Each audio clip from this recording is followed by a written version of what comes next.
Brasília, 20 de agosto de 2019. Presidente Célio Evangelista, presidente constituinte. E agora, presidente, como dentro da Constituição, o livrozinho que o pessoal fica ironizando, chamando de livrinho, né? E esse livrinho tá dando show aí no planeta todo.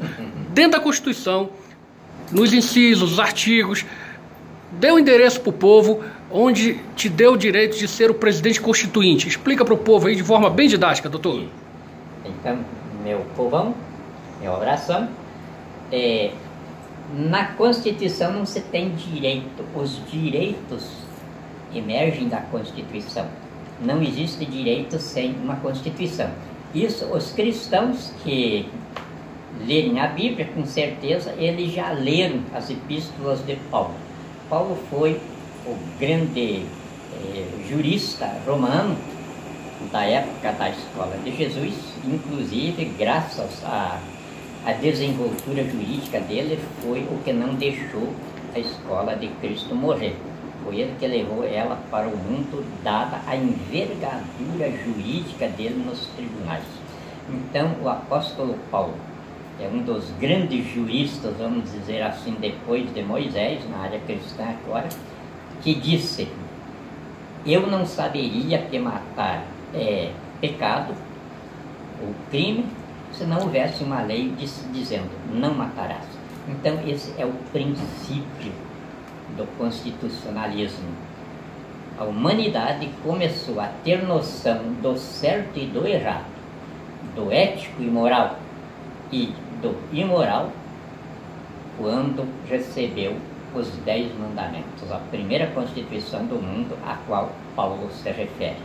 Então, Paulo diz que começou a saber que matar era crime porque dentro da Constituição dada por Deus estava dito, não matarás. E se ele não tivesse isso ali, ele não sabia que matar era crime. Então, os direitos todos partem da Constituição. Onde não houver uma Constituição, não existem direitos. Existem costumes, existem tradições, mas não direitos. O direito parte da Constituição. Então, aqui você tem originalidades de poder. A originalidade máxima é do poder constituinte, que é formado de nação, território e soberania. Esses 3 elementos aí formam o poder constituinte, que também é chamado de povo. Povo, poder constituinte e soberania dizem a mesma coisa.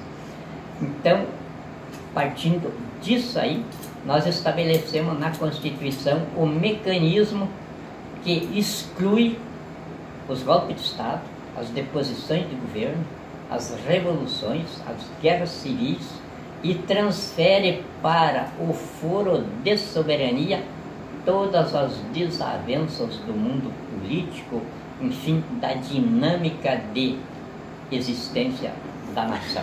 E esse foro de soberania, doutor Célio, seria a ação que o senhor promulgou, que seria o povo no poder, na sua pessoa?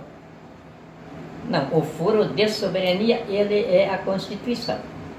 Aí, o que o povo fez foi, no dia, me parece que foi dia 8 de outubro de 2018, inclusive o presidente do Supremo Tribunal Federal era o ministro Gilmar Mendes. Foi ele que recebeu a reação de cidadania. Para o povo entrar no Supremo Tribunal Federal com a reação de cidadania, era preciso que o corpo de delito que nós chamamos do país, que é o Estado econômico, social, político, de saúde, educação, tudo, quer dizer, mostrando que o poder se transformou em atividade criminosa. Então, isso aí tem de estar registrado na vida do país. Em cima disso aí, o povo então faz a reação de cidadania perante o Supremo Tribunal Federal, que o Supremo Tribunal Federal é o que tipifica o foro de soberania. Então, a Constituição estabelece o Supremo Tribunal Federal ali em 2 patamares. Então, o Estado emergiu em plena ascensão criminosa e dessa forma o povo emerge com o poder constituinte, correto? Isso. Quer dizer, então é preciso haver, por exemplo, a ruptura do Estado democrático de direito. Essa ruptura acontece na fusão do voto com a bala no mandato do presidente da República. Essa é a chave da democracia brasileira, que a gente não ensinou para ninguém. Agora que os políticos começaram a aprender quando não tinha mais tempo para aprender nada. Bem, não foi maquiavelismo. Quando eu comecei um curso, isso foi ainda o presidente Figueiredo estava vivo, eu comecei daquele curso ali, daí ficou toda essa exploração de escola para lá, escola para cá e tal, mas eu tinha começado um curso de ensino da Constituição para o povo brasileiro. E daí, numa visita ao presidente João Figueiredo, contei para ele, ele me desaconselhou, não faça isso, porque pode, de repente, aquela obra que nós começamos, acabar nas tuas mãos. E aí você vai ter um inimigo contra você preparado por você mesmo.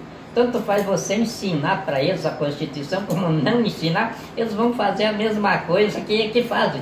É roubar o país, é sacrificar o povo, é destruir a pátria. Com Constituição, sem Constituição, eles vão fazer isso a mesma coisa. E eu achei que ele tinha razão, e tinha mesmo. E aí não fiz mais. E eles ficaram sem aprender, por quê? Os grandes constitucionalistas que nós temos aqui lecionam todos lá fora, não querem mais saber do Brasil. Por causa disso, não tem espaço para lecionar. Principalmente depois que eles assumiram o poder aí, e que hoje até nas universidades, a universidade hoje é só droga, prostituição e tudo.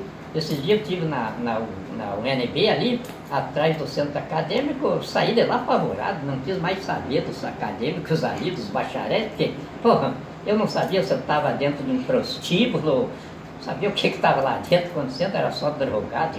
Aí corri lá de dentro. Então esse é o ensino jurídico que nós temos no Brasil, ou seja, as universidades que nós temos no Brasil. Então vamos lá, doutor, eu estou aqui, eu, pessoa física, estou representando o povo, por isso eu busco a explicação, para o povo também entender. O iderário de 64 que o senhor assinou, que pagaria com a vida, se funde com a anarquia das autarquias criminosas, onde o senhor fez o levante do ato o povo no poder, correto? Legalizou o seu ato. O país em ampla criminalidade institucional. O senhor emergiu com esse movimento para salvar a nação, correto? Mas não foi mérito meu. Foi as Forças Armadas que me chamaram em 64 para dar um jeito de manter o Lula no poder, porque havia aquele movimento para um golpe, para o José Alencar assumir. E naquele momento não se podia nem pensar nisso, porque o Lula ainda era a estrela do Brasil e era a curiosidade do mundo e tinha a chave do cofre. Então é como dizia o general Paulo Chagas: se der uma guerra civil, sabemos como começa e quando começa, não sabemos de que forma vai se acabar e de que jeito vai ficar o país. E era aquilo ali, era a lógica. Então daí eu fui chamado para dar um jeito naquilo, e daí foi o jeito que eu dei, foi com a CPI dos Correios do Mensalão, acabando com aquela empáfia do PT, fazendo o mar de lama jorrar em cima do poder, destruímos as gangues deles, tudo ali. E aí então, a partir daquilo, eu comecei daí a ter obrigação com o que nós tínhamos começado em 64. E aí então foi que eu comecei a fazer, voltei para as minhas atividades de inteligência. E aí buscando os meus companheiros pelo mundo todo, tudo já assim, maduro, de cancha, e todos, se não tiver alguma coisa que fazer, nós morremos de tédio. Então quando alguém descobre alguma coisinha, vem todo mundo e se agrega ali para não morrer, para poder sobreviver. Então, doutor, veja bem, eu vou fazer um pedido para o povo brasileiro que ouviu esse vídeo, que se não entendeu, antes de ver de novo, vai orar a Deus, peça entendimento, porque essa Constituição nossa, ela é sagrada, ela está pautada nos 10 mandamentos, correto? De Moisés, que Deus o ordenou. Então, veja bem, é algo sagrado. Cabe e compete a você que está me ouvindo, povo brasileiro, ore a Deus, peça entendimento, porque é meio espiritual, correto, doutor? Correto. Só que daí, então, para explicar o que aconteceu. Aí, quando nós tínhamos descoberto a coisa, estava muito pior do que a gente imaginava. E eu fiquei meio desesperado, porque eu tinha os 2 pés atolados ali, enfim, eu estava atolado até o pescoço. Era responsável pelo regime de 64. Inclusive assumi isso perante a Comissão da Verdade. E era responsável pela Constituição que escrevi também, que estava sendo... não existia mais já naquela época. Então eu tinha a responsabilidade moral por aquilo, e havia a linhadura do Exército que sustentava com muita propriedade que a situação não estava mais para ser resolvida por discussão, mas sim pela bala. E aí foi que eu assinei, então, às Forças Armadas o compromisso de ser morto e não preso se conduzisse a nação a erro, pelo instrumento que a Constituição estabelecia, que era o instrumento da processualística forense. E assumi essa responsabilidade para que não me coubesse o disfarce de pratiquei alguma coisa por ignorância. Eu não podia assumir essa responsabilidade se tivesse alguma ignorância sobre a vida civilizada, tanto de cátedra, quanto de cultura, quanto de conhecimento da dinâmica humana. Afinal de contas, da área de inteligência da onde eu estava vindo, já com o know-how de destruição de cortina de ferro, de Guerra Fria, de União Soviética, não existia mais, e já contendo todos os avanços do subdesenvolvimento do mundo, eu não podia alegar ignorância. Então eu assumi perante as Forças Armadas, tem esse documento, vai ser colocado na ação dentro de pouquinho tempo, quando a gente consolidar isso aí. Então, desse momento em diante foi que eu assumi o povo no poder. E no dia 29 de dezembro, então, o povo me instituiu. Instituiu quer dizer, eu não sou mandatário do povo, eu não represento o povo, eu sou o próprio povo no poder. E só não sou um ditador absoluto porque a Constituição estabelece o Supremo Tribunal Federal como meu limite. Então, tudo o que eu faço tem de passar pelo Supremo. Daqui a pouco estou levando ao Supremo Tribunal Federal vários atos aí para o Supremo homologar. Então, é o meu limite. Essa é a Constituição que nós temos. Um abração.